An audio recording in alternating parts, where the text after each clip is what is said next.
Hello, everybody. I can see some of your faces and I hope to see more of you soon. Welcome to our program tonight. The Historical Society is very happy to present the Saddle Rock Grist Mill, past, present, and future. I'm Carol Frank. I'm the chair of the program committee, and I'm very honored to introduce our two outstanding speakers for tonight's program and to welcome all of you. First, Alice Caston will talk about the fascinating history of the grist mill and the role it played in the early days of Great Neck. Alice was a dynamic president of the Historical Society for many years, a great leader. And even though she moved out of Great Neck, we are so grateful that she continues to serve on the board, giving valuable advice and support.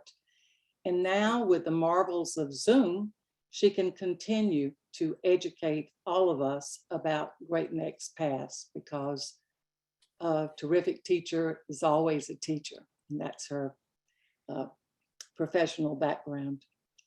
Our second speaker is Howard Kroplick, who is the co-president of the Roslyn Landmark Society. The society is currently restoring their grist mill. We are very excited that he will be able to give us some practical advice about the ins and outs of what it takes to bring a grist mill back to life. Some of you may remember the fabulous program that Howard gave us a few years ago about the motor Parkway and the Vanderbilt Cup races. That was a wild story. After that, our current president, Jay Mankus, and our former Nassau County legislator, Ellen Birnbaum, will bring us up to date on the current condition of the grist mill, and we'll have an opportunity to thank her for her participation. Our new county legislator, Maisie Phillip, has another meeting scheduled for tonight, but we will be sharing this program with her and hope to meet with her soon to discuss how we can work together to preserve this treasure. And after that, we will open it all up to you, our audience and participants, and give you a chance to share your memories of the grist mill and to ask questions of our speaker. And with that, I'm going to turn it over to Alice.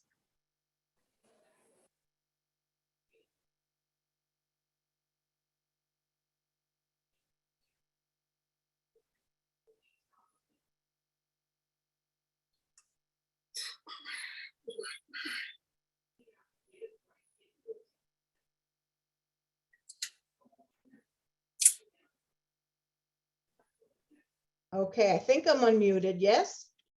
Yes. Okay, well, I thank you for the introduction, Carol.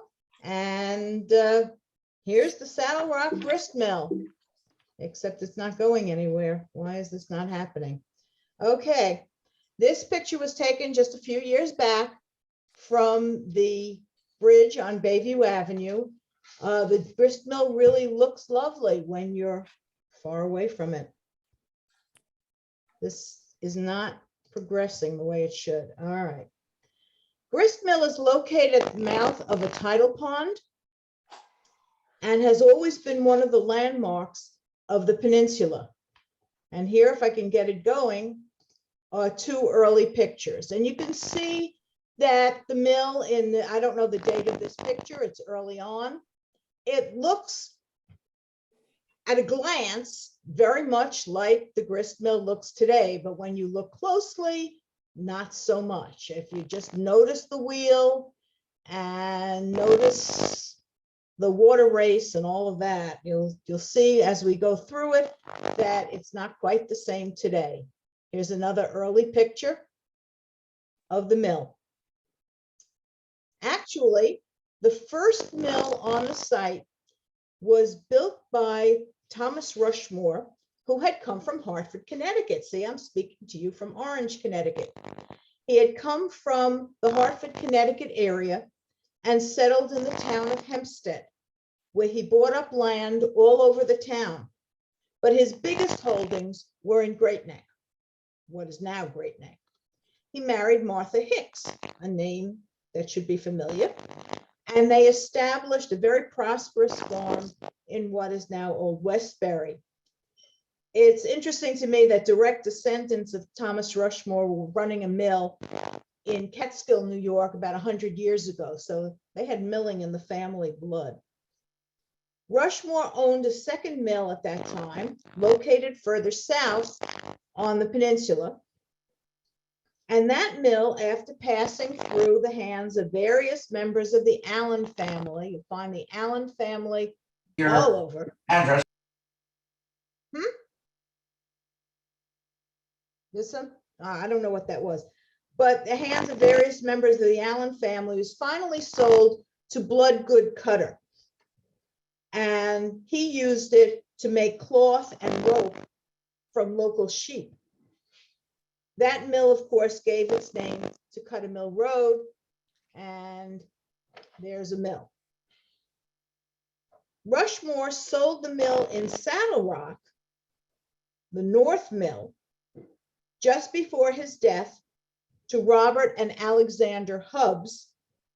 And in 1702, Robert Hubbs sold his half interest in the mill, I don't know what happened to Alexander, to Henry Allen, another Allen. Henry Allen operated that mill for several years until it was destroyed by fire. And in 1715, so our mill is not that original mill. In 1715, Allen received permission from the town of Hempstead to build a new mill at the same location. Hempstead was to receive a 1/12 of all of the grain ground there. Grinding stones were brought from France, and the grain had to be carried upstairs to the stones, physically carried upstairs, and then the flour carried back down. It was still apparently very profitable and could grind 1,300 pounds of grain a day. There's the stone that is there now. I doubt that it was the same stone as then. Note that all of this, by the way, was before North Hempstead ever existed. We were part of Hempstead for a long time. Okay, the mill is a tidal mill. Tidal mills are very unique.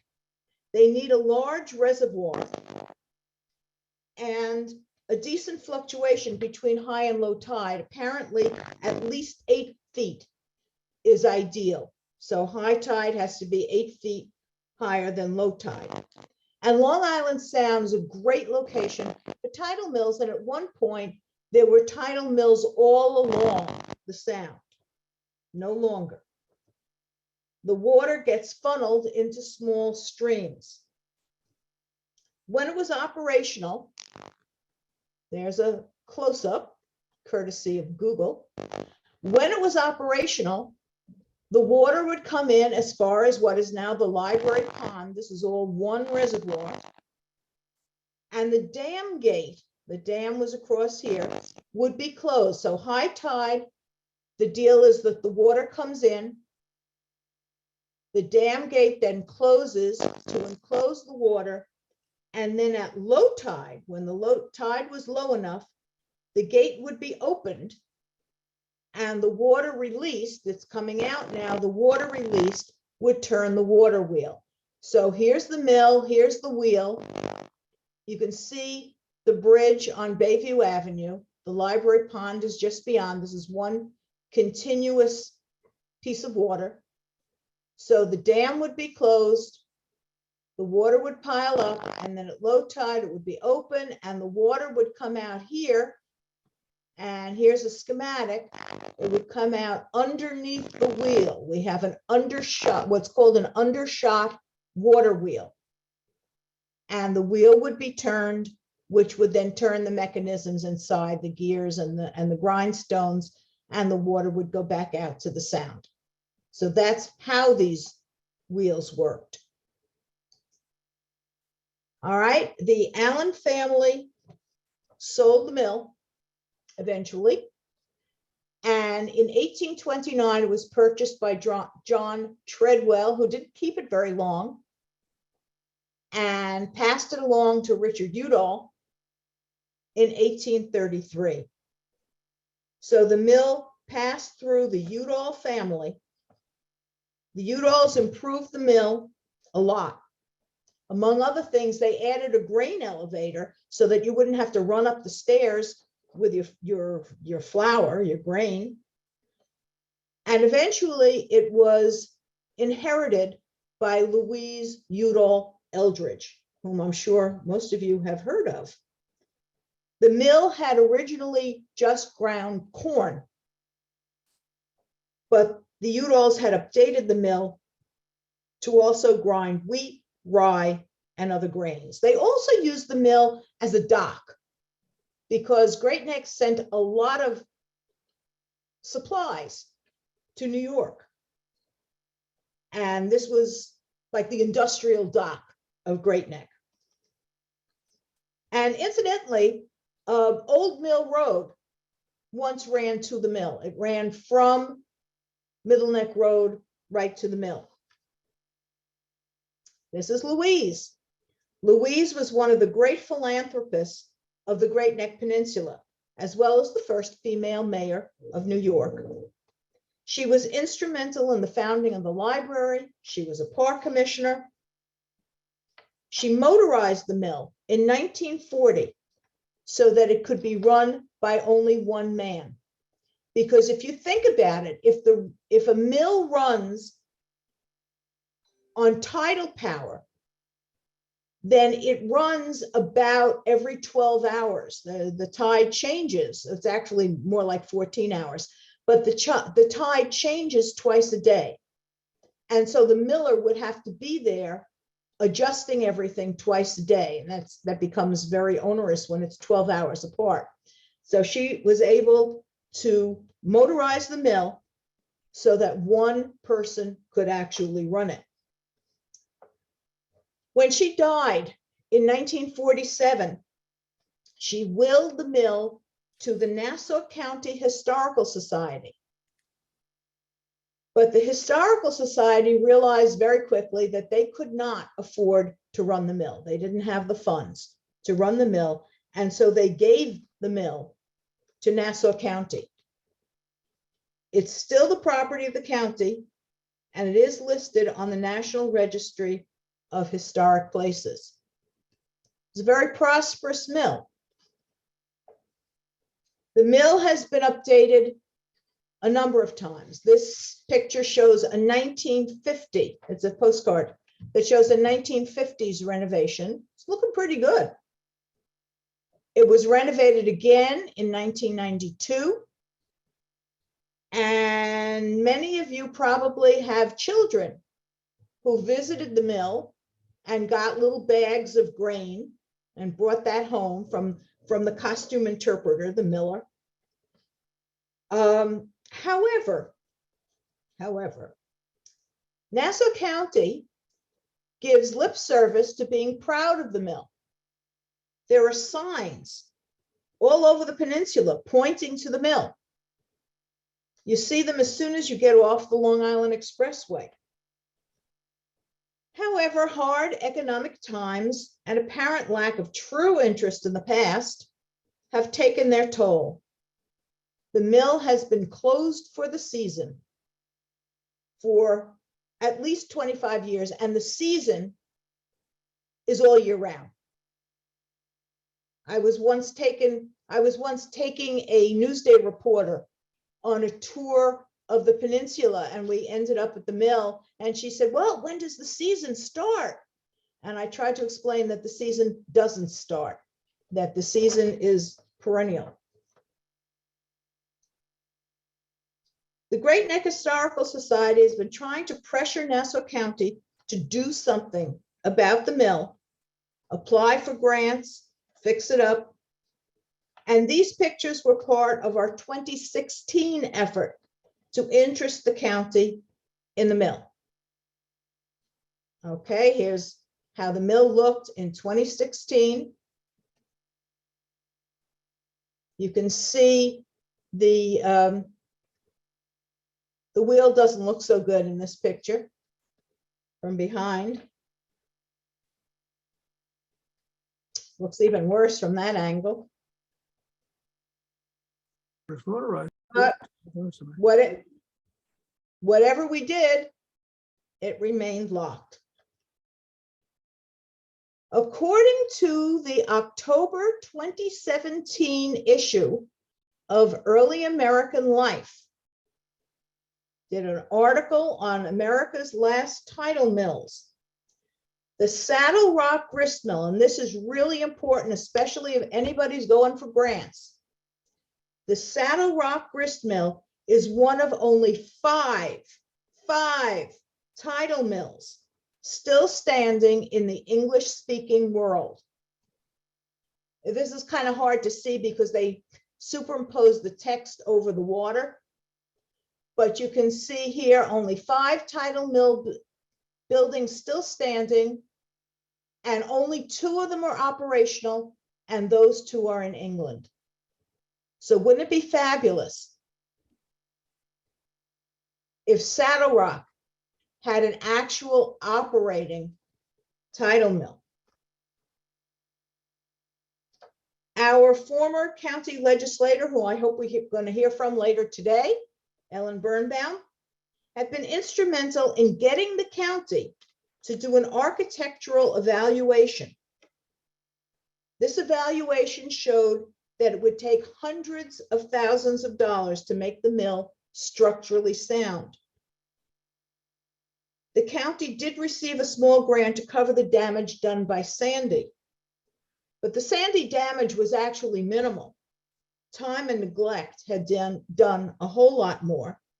And in 2018, I was invited on an inspection tour made by the architect hired to oversee the project. The old museum signs, which some of you may remember, were still largely there. This is newspaper, which was used, you can see the date, 1879. The newspaper was used to paper the walls of the inner office of the mill. Some of these ads are just absolutely terrific. And more of the museum display. However, 2018, the wheel was gone. The inside, that's a view of 2018. That's the architect checking out the damage. I can't imagine how you could see any more damage than that. It's in terrible shape. Floorboards are missing. The mill has become home to families of raccoons and I'm sure other kinds of critters. With the necessary money and concern, however, it would certainly be able to be fixed. Yeah, that was part of the museum display, but that's the wheel, grinding wheel, and the tidal streams would need to be dredged for it to really work again. In 2019, the Historical Society met with Eileen Krieb, who was then commissioner of Nassau County Department of Parks, Recreation, and Museums, to which the grist mill belongs. She told us that the county was interested in restoring the mill, and she actually said, and it kind of blew Jay and me away, I think, she actually said that she would like to see it in working condition. It never occurred to us that they would actually do enough to make the wheels turn, but she said she wanted to see it in working condition. The Historical Society did agree to run an educational campaign about the mill and to serve as docents in the mill if it was open. We spoke at the Saddle Rock School and attempted to get the school invested in the campaign to save the mill, much as the Kennedy School has helped to spearhead interest in Stepping Stone Lighthouse. And we've spoken about the mill at various groups, including a meeting of the Tidal Mill Association. Recently, the county has been able to do some patchwork. And here are some recent or more recent pictures of the mill. You've got 2019 repairs to one section. This was the sandy damage section of the mill, which was the southwest. Repair work was done to the roof, but you notice over here, there is still no wheel. This is as of 2020. Here are some recent pictures, but don't get too excited. I've been told that the floors that were repaired have washed away since they were repaired. So an awful lot of work needs to be done. And Howard's going to show you one way it could be done to protect the mill. If we're interested in preserving the mill, and I'm still interested, the county has to hear about it. Now is the time to get behind the effort, not when it's too late. There have been so many buildings on the Great Neck Peninsula where nothing was done until it was too late. So we need to get behind the effort now when something can still be done. And here are some contact numbers. Well, a contact number, the current acting commissioner who would be in charge of the mill at Nassau County is Michael D'Ambrosio, and that's his phone number, I hope. At least that was Eileen Krebs. I assume it's his. And of course, let the Historical Society know that you're interested. Okay, I'm going to turn it over to Howard, who's going to show you how it can be done. Howard?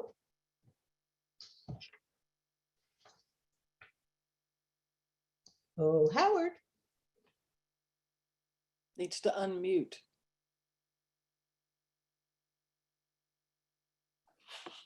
All right. Can you hear me? Yes. Good. Do we see my first slide? No. No, Not yet. not yet. Hold on. Okay.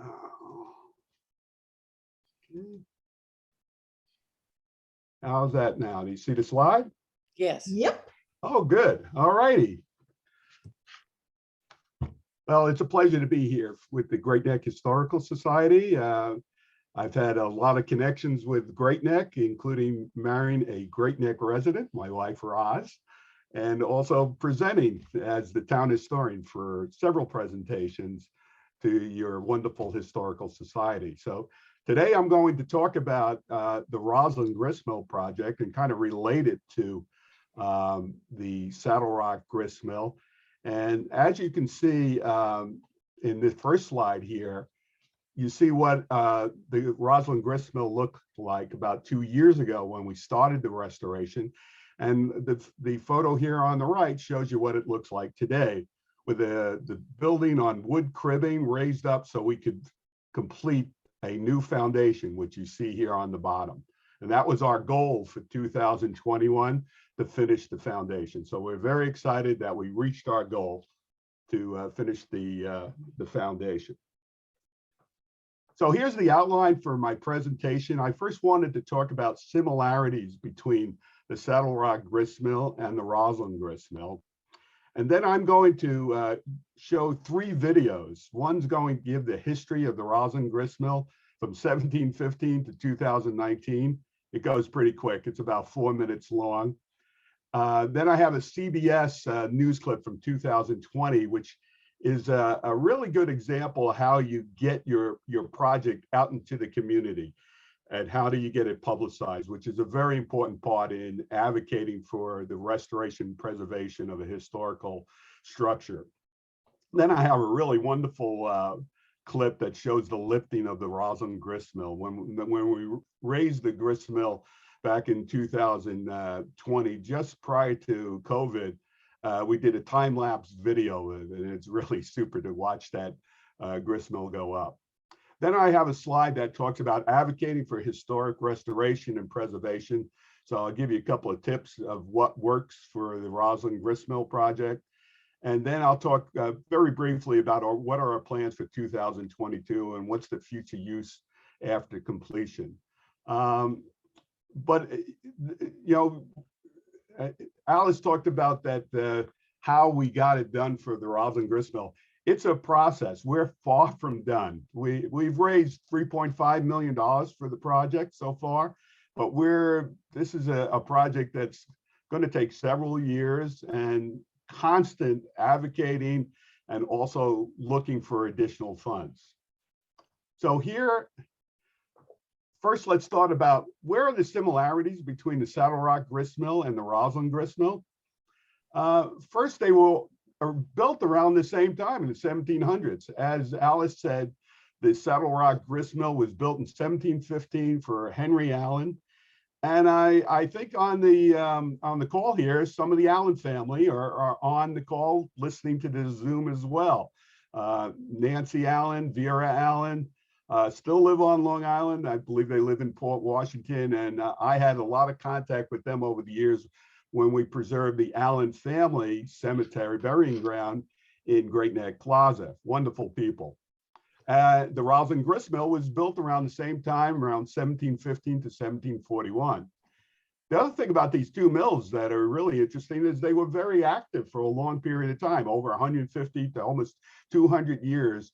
These mills were very active. The mills are also both the property of Nassau County. And the Saddle Rock Grist Mill was earlier in 1955. And 1976, as part of the bicentennial, the Nassau County took ownership of the Roslyn Grist Mill. Now, Nassau County always had plans to restore these mills as operating museums. In the case of the Saddle Rock Grist Mill, they did restore it for a while. It did operate, then closed down again.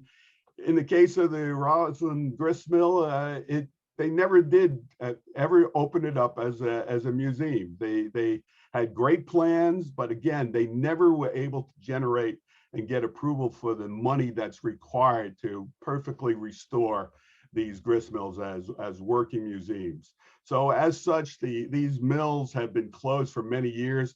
Saddle Rock is at least 15, it might be even longer. And the Roslyn Grist Mill last operated as a tea house in 1975.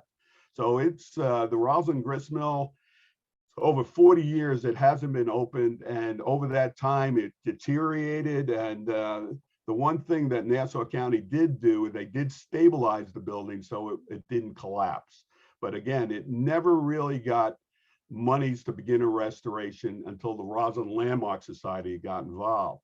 So right now, the restoration plans are being implemented for the Roslyn Grist Mill, primarily through the Roslyn Landmark Society. And I'll talk about how that came about. But we had, one of the first things that we did was really kind of publicize why this project, why the Roslyn Grist Mill is important. So we used this to really generate grants and get the community involved. So I'm going to attempt here to show a YouTube on this that I think you'll enjoy, that briefly goes over the history of it as a working grist mill, as when it was a tea house, and it brings you up to date what restoration, when it started in December of 2018, and some of the initial restoration in 2019. So let's hope for the best here, and let's see if the YouTube can work here.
So there's a good example of the film. It really promotes what the history of the mill was, and it also got people excited about the initial restoration. That entire film cost about $200 to do, because a volunteer, a Roslyn Landmark Society member, Phyllis Sternman, volunteered to do the film. And so I supplied the photos, and we had a pretty good film there that we use again to show to our sponsors and our grantors what the project was. Another way of publicizing the project is to get media involved. And so we're very much try to get as News 12 on the project. And you really can hit a home run when you get New York City television stations involved. And we have some connections with CBS and Fox and ABC, and they cover big events with the grist mill. And what's amazing about this one, I'm going to show you here on CBS. It's only 2 minutes long, but they captured the whole essence of the project, and they produced this in the day. They came at 11 o'clock, and it was on the 5 o'clock news. But what I'm really proud about this is they captured what we tried to say about the project, why it's important to get the community involved. Okay, and so you'll see here the name of this when they posted it on YouTube: Community Steps In to Rescue 300-Year-Old Roslyn Grist Mill. So this is, again, a good way of energizing the community and sponsors and grantors on the project. So let's hope it works. This is the world's first. Okay, we got to go through a commercial here, but It moves up to 5 times more. A Long Island community is stepping in to save a historic landmark in a unique way. CBS 2's Janice McLogan shows us what's being done to rescue the 300-year-old Roslyn Grist Mill. Drive through one of the oldest villages in New York State, Roslyn, first settled 1633, seems a throwback to another era. On this day, dozens of history buffs gathered in the heart of Main Street, paying tribute to the Roslyn Grist Mill. The mill has withstood time more than 300 years. That was the first building. It was really the economic generator for the whole village itself.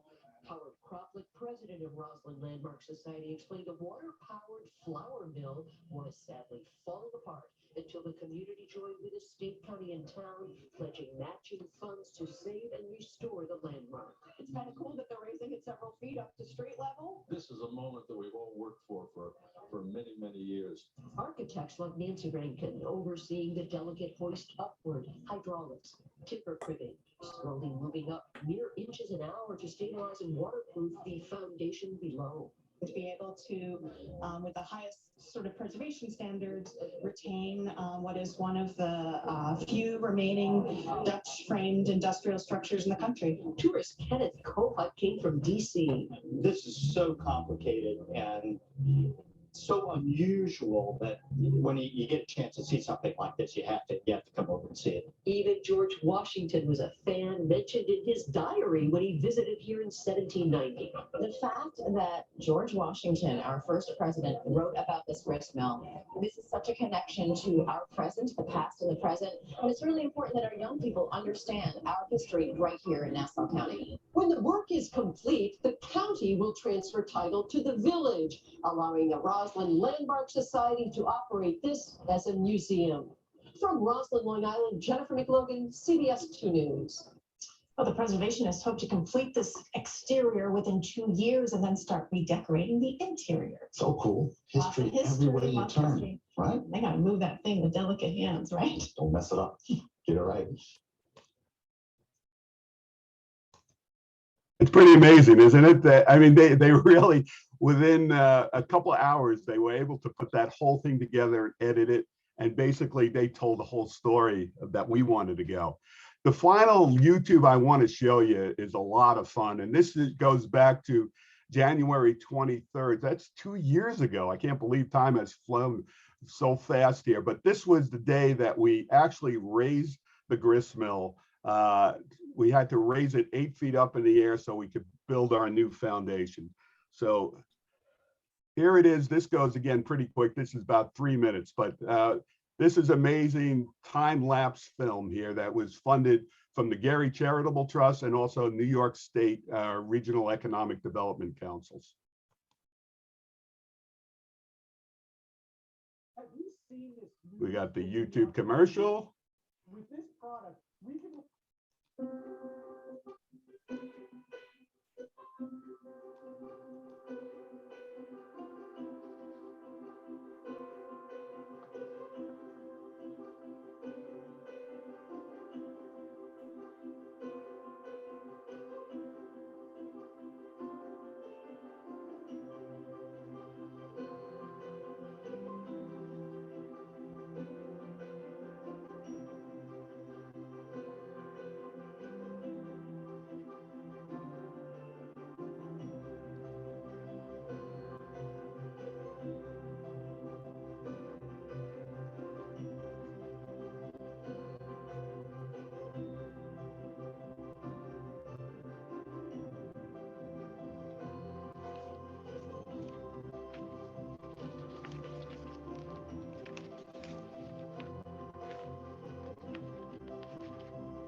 If tomorrow's a nicer day.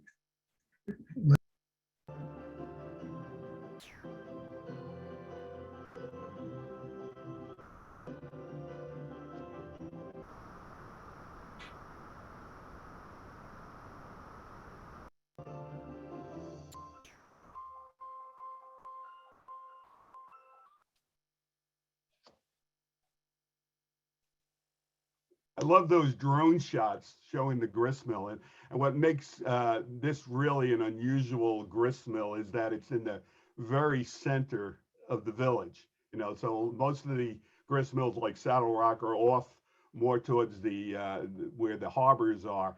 This one, we're right on Hempstead Harbor Creek, right in the middle of the village. So that's what makes this particularly special here. So you get a feel here for the amount of effort that's gone in to date on the Roslyn Grist Mill restoration. Here's some ideas and suggestions for you for advocating for historic restoration and preservation for projects like the Roslyn Grist Mill and the Saddle Rock Grist Mill. The first one is to get organized with a motivated nonprofit organization. You really need to have a group of people who really feel for the project and really live with the project, and it's really the focus. And in 2015, we had a group of people that became the Roslyn Grist Mill Committee, and we were determined that after watching it sit there for 40 years and nothing being done, except for stabilization, which is important, that it was time to either put up or shut up, and we put a group that would spend the time and find the money to get it done. So you really need a group such as the Roslyn Landmark Society, such as the Great Neck Historical Society, that really wants to get the project and to seek out the funding. As you saw in these films here, you need to make the public aware of the history and significance of the project. Newspapers, Newsday is still very influential When we get an article in Newsday, that's usually how we get the TV channels to get interested as well. The weekly local newspapers are very important as well. News 12, the New York City television stations, it's hit or miss with them. Sometimes when I thought they would cover some aspects of it, they don't, but when they do, you really get some good publicity. And it's also using social media. We have a website, roslynlandmarks.org, that focuses on all our projects. We, matter of fact, have 250 profiles of buildings in the Roslyn area, but it also has a section just on the Roslyn Grist Mill. We have Instagram that we update, I'd say about 4 or 5 times a week. So utilize social media as well to get it out there. And encourage involvement of the community and especially government officials. I mean, you really do need to get government involved, and we do it on the local level, we do it on the county level, the state level, and even in federal level. Congressman Swazi has been a big advocate for the Roslyn Grist Mill. Then, very important, you have to obtain support from major funding sources. New York State, through the regional economic development councils, they have yearly grants that they give for historical preservation. Nassau County, their funds are fairly limited, but there are funds available for specific aspects of the restoration. Foundations, such as the Gardner Foundation. The Gardner Foundation is one of the greatest sponsors of historical restoration, but they're very tough. You need to have a purpose behind your restoration as well. Historic trust and getting the community. And the other thing to have when you're advocating for historic reservation and preservation is never take anything for granted. I'm going to give you an example of that here. On this slide, you see a Newsday article remaking the mill, and was very excited about this article in Newsday. It was a page and a quarter, and it talked about that we just received a $500,000 grant to restore the Roslyn Grist Mill, and this is 2016, and we were all energized to get it going. And we at the Roslyn Landmark Society, we were very excited to get such good publicity. And the next day, I got a call from Lane Filler of Newsday editorial board, and he introduces himself, and I go, "Oh, great! They're going to do an editorial on it." And I got so excited. I said, "Oh, I'm so pleased to talk to you." And I thought that he was going to give me another great kudos for the Roslyn Grist Mill. And he said, "Howard, don't get too excited. My editorial, I'm writing why it's a waste of money." Oh. And I was taken aback. I said, "Wait a minute, what do you mean it's a waste of money?" And so he said, "Sorry, I just don't think it's a good use of funds to restore a historic building." He says, I'll give you 2 hours to convince me otherwise." So I said, "Okay, Lane." And I immediately put together a PowerPoint, and then I had an interview with him 2 hours later where I explained why it's necessary to preserve history, why this is important. And the following week, he issued his editorial, and I didn't know what he was going to say on it, except I thought that I convinced him that he should change his mind. And here's the article here: "A grist mill and a past worth saving." And here's a little outline. He says, "When I set out to see the historic Roslyn Grist Mill, I was grumpily assuming that preserving a 315-year-old badly weathered building was misguided. I was nearly certain my judgment was going to be tear it down, getting old isn't special." Then he was challenged on why the building should be saved. Town historian Howard Kroplick says, "It was the main commercial building in the community and is closely linked to the history of the village." He summarized that he changed his mind. The Roslyn Grist Mill was a grist mill and a past worth saving. So instead of this being really hurting the project, we advocated and we convinced Newsday editorial board through Lane Filler that it was a worthwhile project. So you never take anything for granted, okay? So in finalizing, what's happening with the Roslyn Grist Mill? What's our plans for this year? This year, we are going to restore the 1700s timber frame, which is being restored up in Vermont. We're hoping to reinstall it in the structure, and then the building will be lowered onto the new foundation, maybe by the end of this year. Possibly it's going to take till the early part of 2023. And here, for the first time, I'm going to be announcing later this month, the Roslyn Grist Mill $1 Million Match Challenge is going to be announced, where we're going to further fund this year's activity. We're going to raise $1 million for the Grist Mill project this year, and I'm confident we're going to be able to do that.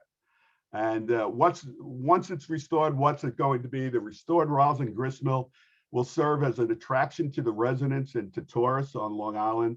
The building will provide historical, early industrial and educational opportunities, as well as advance economic investment and growth in the area. Those are key words that we use for our grant submissions, okay? Why is this important, and how is it going to benefit the residents of the area? So if you're interested in supporting our preservation efforts, as well as the great efforts by Great Neck Historical Society, you can become a member of the Roslyn Landmark Society. Go to our website at roslynlandmarks.org. That's my little PR for the day, but thank you very much for letting me present today. Great. Thank you, Howard. Am I on? Am I on? Do you hear me? Yes. Oh, okay.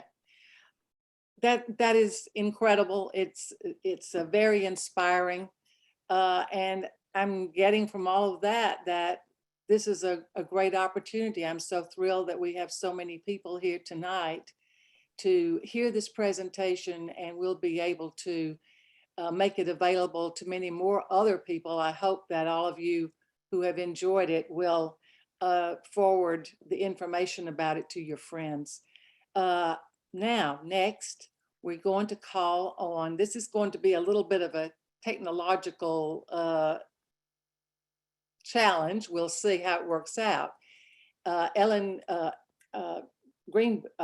Birnbaum, I think, is at a restaurant in Florida, and she's going to link up with us and give us the latest. And if that doesn't work out very well, Jay Mankus, our president, who has been working on the restoration project, will fill in. So is Ellen with us? I'm here. Ellen. Hi. Oh, Ellen, listen, on behalf of the society, I want to thank you so much for all of the efforts that you've made on behalf of the grist mill. And thank you for taking time out from your vacation in Florida to spend with us tonight. Thanks. So Oh, it's my honor to be here. Thank you so much. And I wanted to say that the Saddle Rock Grist Mill has always been a project that I've tried my hardest to get funding for, to remind the county that it's a county facility. And for the 8 years that I worked as a legislator, I always made sure, or tried to ensure, that there was money in the budget to do whatever we could to start restoring the grist mill, because I knew how important it was to the community. So I'm sure you've seen the slides, you know, the problems over the years, you know, the weather, the hurricanes, the tides. It's ongoing battle to try to get the proper funding. And Howard Coppell told you how they do it in Roslyn. And I think as the community gets more involved in seeing a future for the grist mill and makes it more of a priority, I think that working together, you'll be able to get the funding that's needed, whether it's public funding or private funding. That's key. Just to ensure that there is work that keeps going. It's a battle to try to restore something that old, but the county has been trying to get it at least to be stable, to make sure that it's protected from the elements. And my hope is that school children could go and visit it and see that it's a grist mill that actually is working. That would be really the ultimate goal, to be a museum open to the public. So I really hope that everybody puts their efforts into trying to restore the grist mill. And I hope that in the future this could be done, and it could be a museum that people are proud to have in the community, and that other people will come to visit.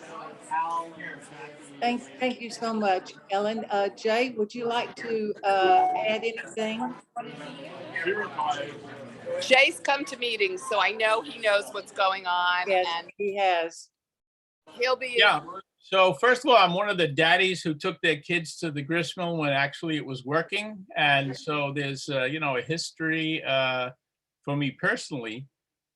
As a historical society, our major project had been the lighthouse in Kings Point, Stepping Stone.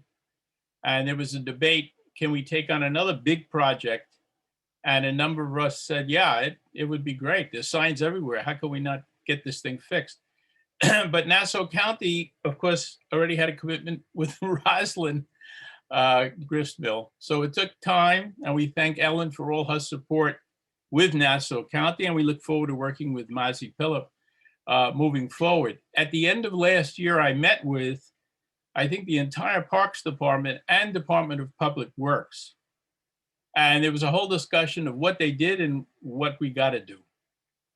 And as Alice mentioned, there was money spent shoring it up.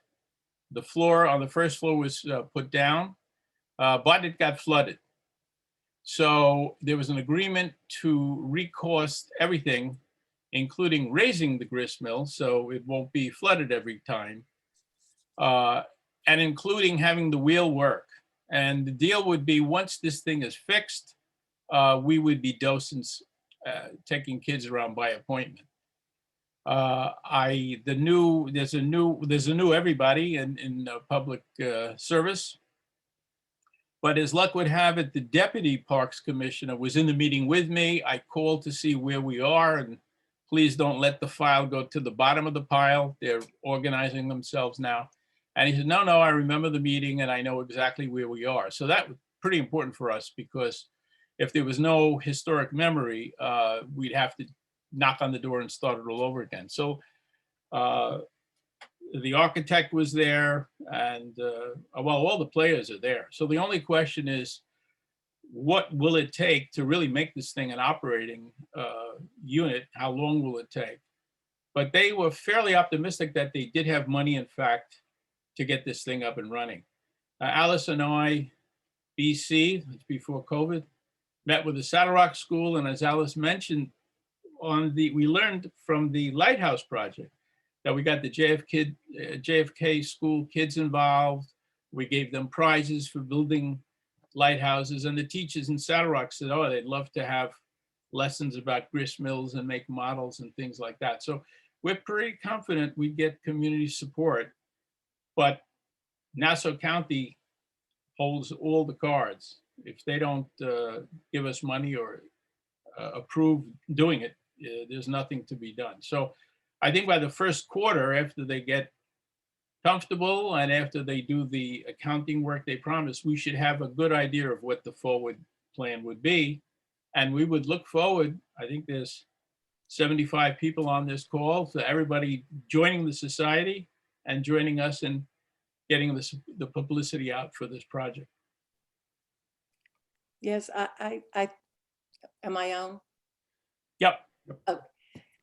Yes, I think the big lesson from tonight so far is that it really does, it's going to take a community, and the community support can really add excitement to it and inform people and get media working for us. So I think this has been, for me at least, very, very energizing. I want to, before we move on and open it up for everybody to ask questions and make comments, I want to especially thank Rachel Doppelt, whose technical support made this evening possible. We would not be able to do this without her wonderful help, and she's amazing. I also want to take this opportunity to announce that we do have a program in the works for sometime in mid-March, so please do stay tuned. We're going to have a wonderful young man that we've met, Andrew Cronson, who is originally from Manhasset. I call him a historical scholar and activist. He has just done amazing things. He has helped the Tower Ford preservationist to get information about the history of that building gratis. He has a very open heart. And so what he is going to be talking about in March is the telephone building, which you may not be so familiar with, but it has a very famous mural inside, and it was designed by Ralph Walker, the architect. So Andrew is going to be talking about that building mid-March, and we'll get the word out. And now I would like to open it up to all of you. So I guess everybody gets sort of unmuted. How do you get on, Rachel? They can unmute, but they can also, you can type your question in the chat box, or you can raise your hand so we can physically see. Okay, Edward, our presenter from last month who talked about the Playhouse Theater. Thank you so much. It's so good to see you. Thank you, Carol. I remember visiting the grist mill when I was a kid. And yes, I did get one of those little sacks of what I think was cornmeal. And I remember begging my mother to bake cornbread from it. Of course, she wouldn't go near it. I'm just curious, the location of the grist mill. One of the factors is anyone taking into consideration the what is going to likely be rising tides due to climate change. So it's going to require more than just preservation. Either the mill will have to be protected from those rising waters, or the mill itself is going to have to be raised even higher than it already is. Mm. Yeah, but that was a discussion we had. If the floor keeps getting flooded, what's the point? So there is a discussion in terms of raising the whole thing. Another question also, there is a Facebook page, a private group for people that grew up in Great Neck in the 60s and 70s, as I did, and it has about 7,000 members. Has anyone thought to join the group to look into it and maybe poll the members to see how many might be willing to contribute to a GoFundMe page? At $100 a clip, that could be a lot of money for the grist mill. There have been many forays onto that page. But nothing to... In truth, we didn't have an organized approach. That's what it it needs. Yeah, we also we didn't feel it would be appropriate to raise funds in advance of Nassau saying that they're going to fix the thing. So that is the key that would unlock a lot of activity. Thank you.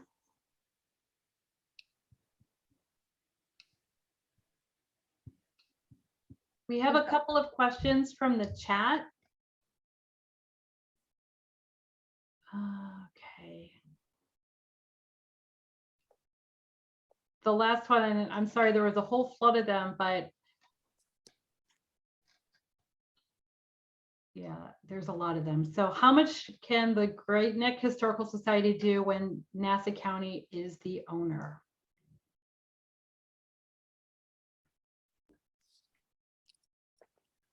Well, Howard, I don't think Nassau County had any difficulty in accepting funding that you all found, did they? Nassau County owns the Roslyn Grist Mill, but we have a 10-year lease on it. And we have an agreement between Nassau County, the village of Roslyn, and the Roslyn Landmark Society, where we manage the entire restoration over the 10-year period. And they've been pretty hands-off from the standpoint of the restoration process. We keep them informed on a regular basis, but they're basically letting us do our thing and generate as much funds as we can.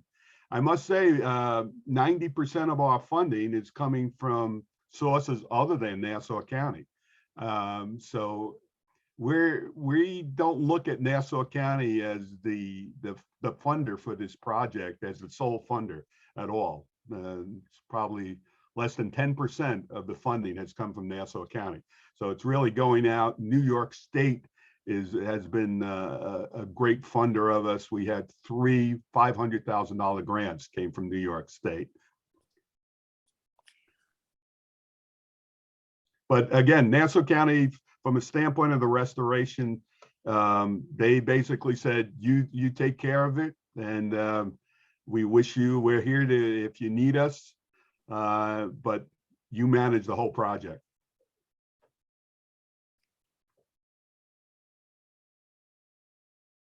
Given the fact that Alice said there are only a handful left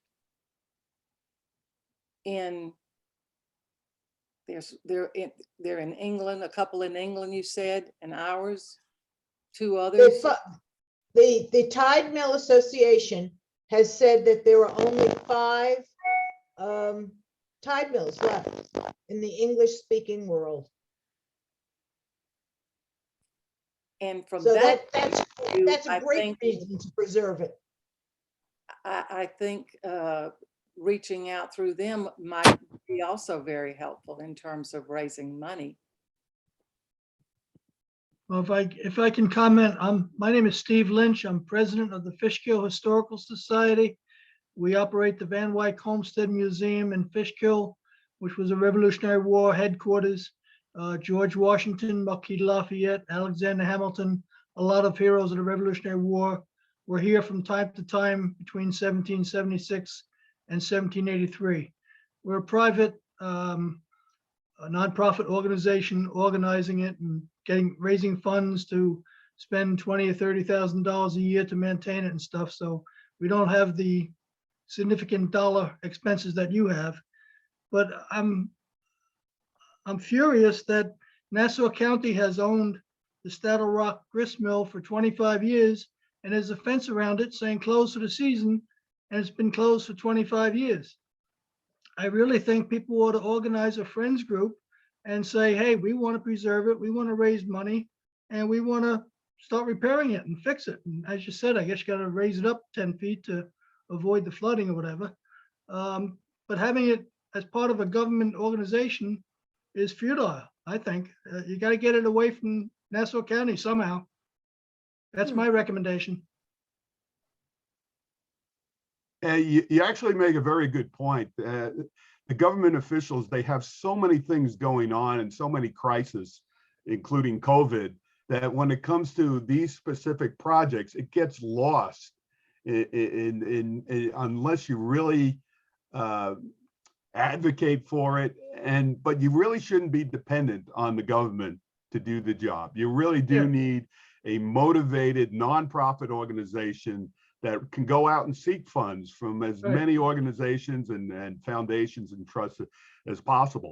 And here again, when you're dealing with the government, the administration just changed.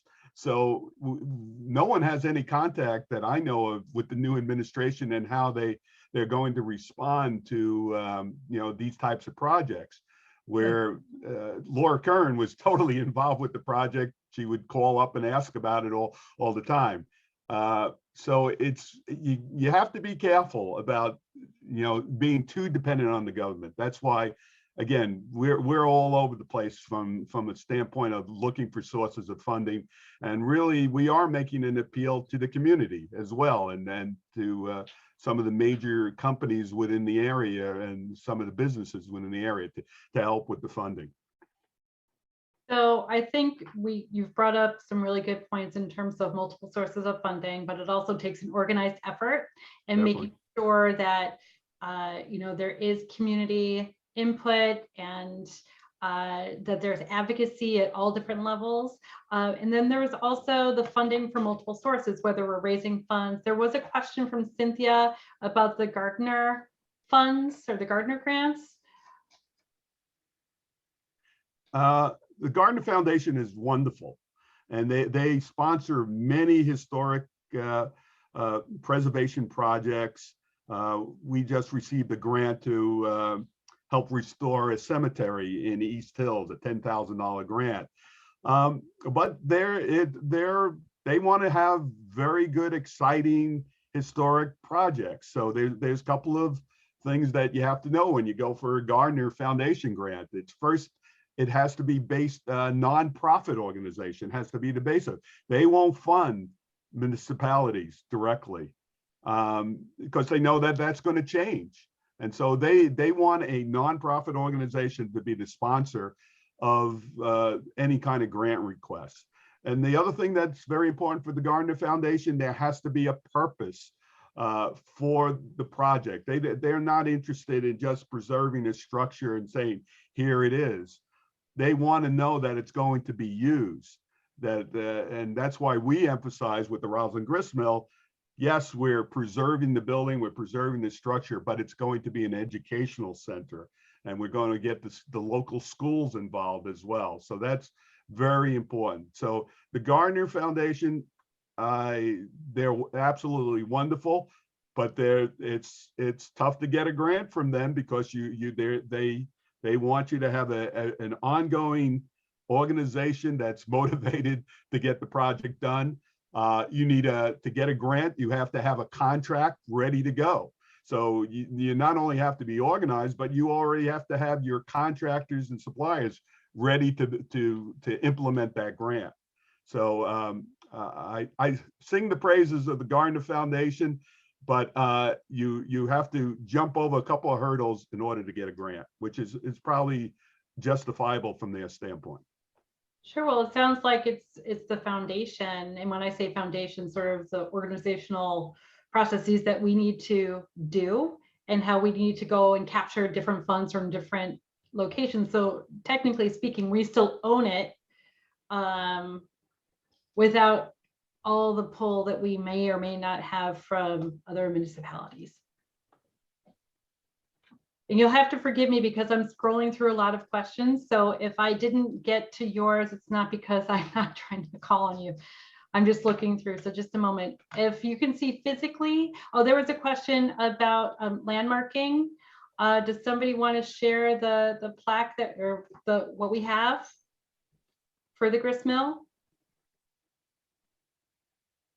I think the question wasn't about a plaque. The question was about getting it on the National Historic Site Register. We are. We are. Okay. Yes, Jerry, this video presentation will be posted on YouTube and it will also be broadcast on North Shore Television. There was a question about the raising of the mill, and what about getting the water wheel to work? I think in the historic presentation they talked about motorizing the mill back in 1947, which was not an unusual occurrence, but that basically ended the existence or the need for the water wheel at the Shelter Rock facility. And I can just imagine the environmental paperwork you would have to do to dredge out that mill race. So, Well, caveat butt answer. in here and say that the library pond was dredged. Carol, how long ago was that? It was 10 years ago? It may be 10 years ago. And I know that at that time, they did work on, Nassau County did work on restoring the fish ladder. They wanted to be able to attract alewife fish back into the area. And, But I don't think they did anything about the they mouth did of not the. dredge that portion. They Right. dredged the part that was closer to the library.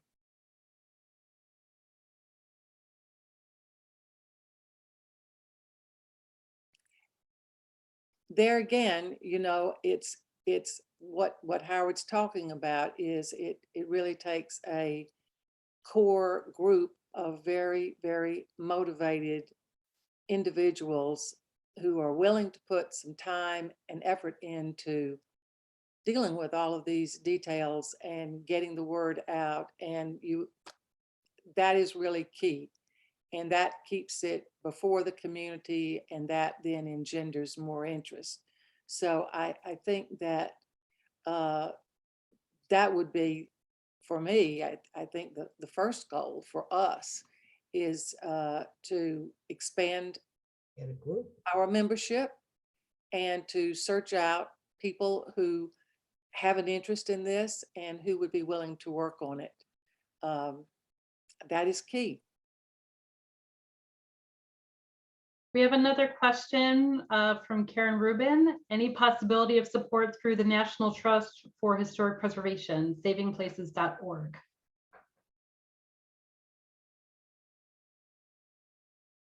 Were you able to get money from them, Howard? We haven't at this point. We've been looking into that as a possible grant as well. We probably want to get a little further down in our restoration, getting closer to the end use before we go to them. But we are looking into that, but at this point, we haven't submitted a grant to them. I think what Carol said is the most important thing, getting a core group of people who are going to be willing to work. And that's what we never had. We never had enough people who were supporting this. And I hope maybe with this effort, you know, here I am in Connecticut. I'm willing to come down periodically, but I can certainly support you from afar, but there must be plenty of people who can support you from right there. You just have to get them motivated. Yeah. I totally agree with that. Well, that's why I think tonight having the presentations and teaching people a little bit about it, and so that they understand what a role it had in the formation of Great Neck in the early days, because it was a farming community and produce went from here to New York City by steamboat. It's a absolutely fascinating history, and there were so many wonderful families that were involved in and had these large tracts of land that were extremely philanthropic and donated land. And that's why we have the parks that we have. That's why we have some of the school sites, the library site. The generosity was exceptional. And that's why to be a relatively small peninsula, we have so much parkland. I had never heard of a tidal mill before. This is the first time I ever heard of that. It seems very unique. Here in Fishkill during the Revolutionary War, Washington had them build a mill on the Fishkill Creek, which was used for the troops that were here during the Revolutionary War. At one point it burned down, and within 72 hours, 500 troops rebuilt it, basically, all right, because they needed it for the troops. And I presume it kept on going through into probably the 1900s, all right? So, but that was along a stream and a creek, and plenty of water flowing by for the mill. So I was very interested to hear about a tidal mill. I never heard of it before. I'm so glad you joined us. How did you hear of this meeting? My wife read about it. She was here, but now she had to leave for a phone call. But yeah, she saw it somewhere and said, "Oh, we gotta sign up. This looks nice." We enjoy going around to historic sites all around the place. So one of these days, in the nicer weather, we'll stop by and see it. I might have to climb over the fence though. I'll climb over the fence. Someone earlier They have to bail you out. Someone earlier mentioned the Facebook page of former residents of Great Neck, several thousand people. Could we put the recording of this this session on that page? Rachel? We can try. It depends on how the page has been set up and if we have permission to do it. At the very least, it will be posted on YouTube, our page, So you guys can actually copy and paste it into the various Facebook groups that you belong to. You can also share it to your personal pages where we might not have that reach. So share it everywhere. Share it everywhere.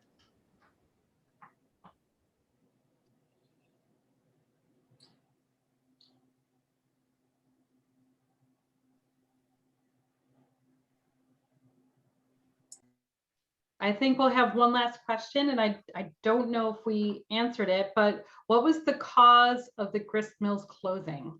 And this is from Neil Rosenberg. Community ceasing being an agricultural community.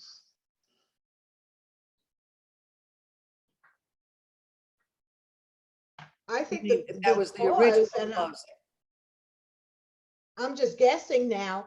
It was operational until Louise Eldridge died.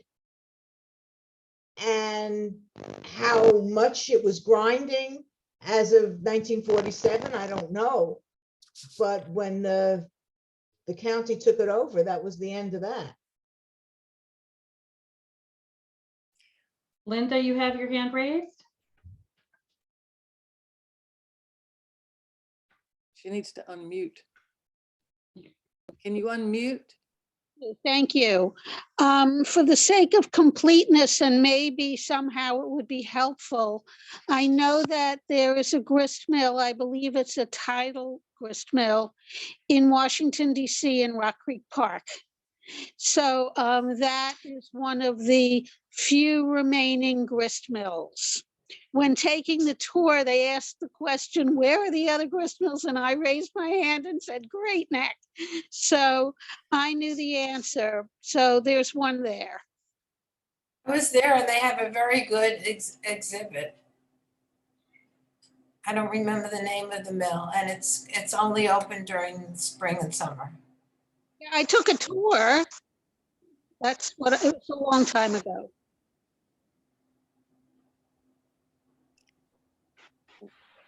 Well, I want to extend our thanks to all of you who have come, our speakers, everyone who's participated and been part of this evening. And I do hope that any of you who are interested in further information or to get involved, that you will reach out to us.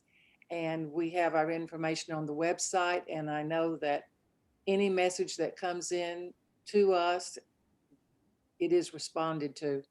And it has been wonderful having all of you here. And I hope this will be a new beginning for us.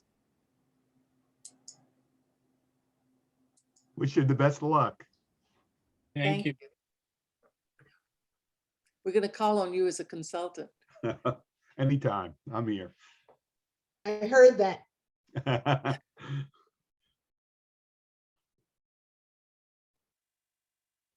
Okay, we say I goodnight. guess so. I mean, you know, unless you want to talk about something else. And thank you, Carol. My pleasure. Wonderful moderation and everything else that you do for the Historical Society as the chairperson of our programs. Thank you very, very much. Thank you. Good night, everybody. Good night, Thank you, everyone. Good night. Good night, everyone.